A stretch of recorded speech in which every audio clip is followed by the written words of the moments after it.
I'm reviewing an aromatherapy humidifier today, and this is a most unusual shape. I don't think I've seen one that looks quite like this.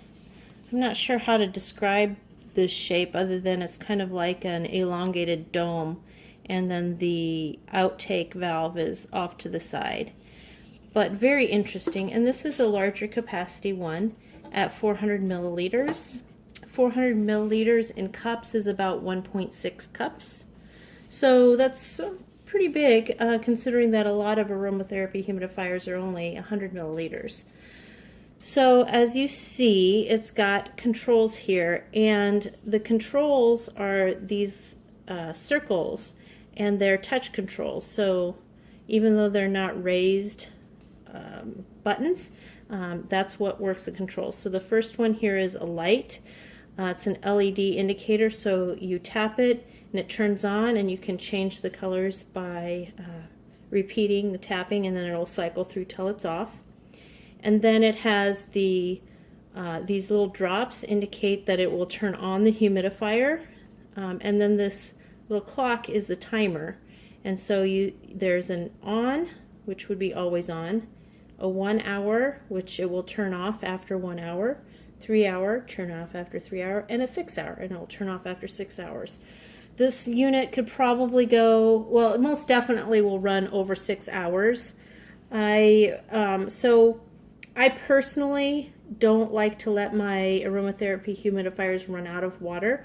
It's okay if they do because they have an auto off feature, but it's just my personal preference to keep water always in the reservoir. So I like the fact that it has a timer in case I'm not watching it. So here's how it works.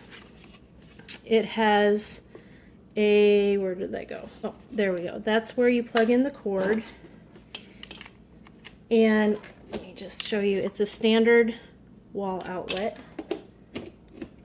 And then you plug in the cord like that. And now none of the mister and the timer feature won't work because I don't have any liquid in the reservoir, but I just want to show you the LED feature. If I tap it once, it's going to cycle through all the colors, but if I tap it multiple times, I can keep it on a solid color and it will stay there.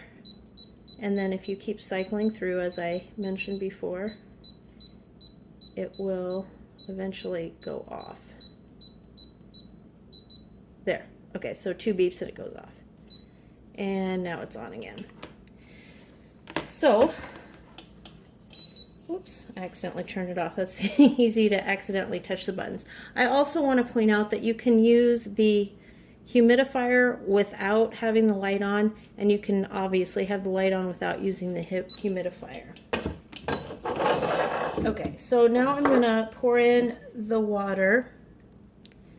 Something to note, if you pour in your water and you find that your mist output isn't that good, try removing some of the water, because if you overfill it, it just will not work very well.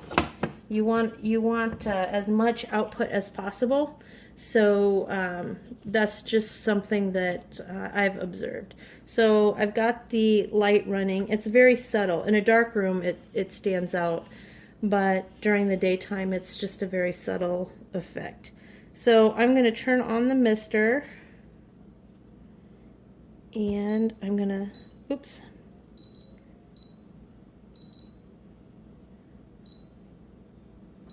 Oh, I see. I'm sorry. This turns on the mister, and this controls the output. I'm sorry about that. I misspoke. So I hope you can see that it is putting out a pretty good deal of mist.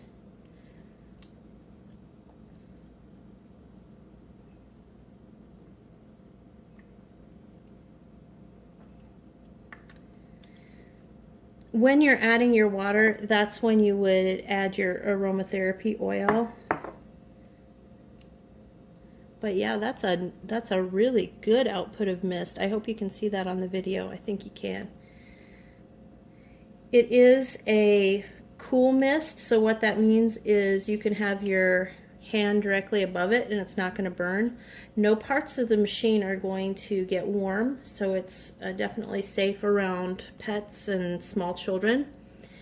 It will, however, make a huge mess if you turn it on and you don't have the cover in place. It was just going to splatter water everywhere. So do be careful of that. Also be careful when you're moving it. If you're moving it with water in it, just be sure to keep it level so water doesn't spill out. You definitely don't want water getting anywhere in, excuse me, in the base of the machine, because that could damage your machine. So just be careful when you're moving it around with the water in it. The outside surface of this is a faux wood finish. This is actually plastic. You wouldn't actually want it to be wood because with all the moisture coming out of here it would warp. But it is attractive if you've got oak finishes anywhere in your house. And even if you don't, I think it's still pretty attractive. But that is a huge output of water. Even on the low setting, I still think it's a good output. Obviously, if you have it on the lower setting, it's going to last longer than if you're on the higher setting. That's just common sense. The only other thing that I want to discuss is cleaning. Make sure you clean this fairly regularly, and then it won't be a chore. You just wipe it out with a damp cloth. Especially clean it in between changing oil scents, because if you're using something like a eucalyptus and then you want to change over to a lavender, the eucalyptus does leave an oily film around it, and you just don't want to cross-contaminate like that. So just do yourself a favor and wipe the base and wipe the top with the damp cloth, and you should be good to go. Do not put it in the dishwasher though. The bottom obviously, because there's electrical elements in it, but you might be tempted to put the top in the dishwasher, and I would urge you not to do it. Just wipe it out with the damp cloth. It really doesn't take that long. But I'm pretty impressed with the output of this. Seems like it does a really, really great job.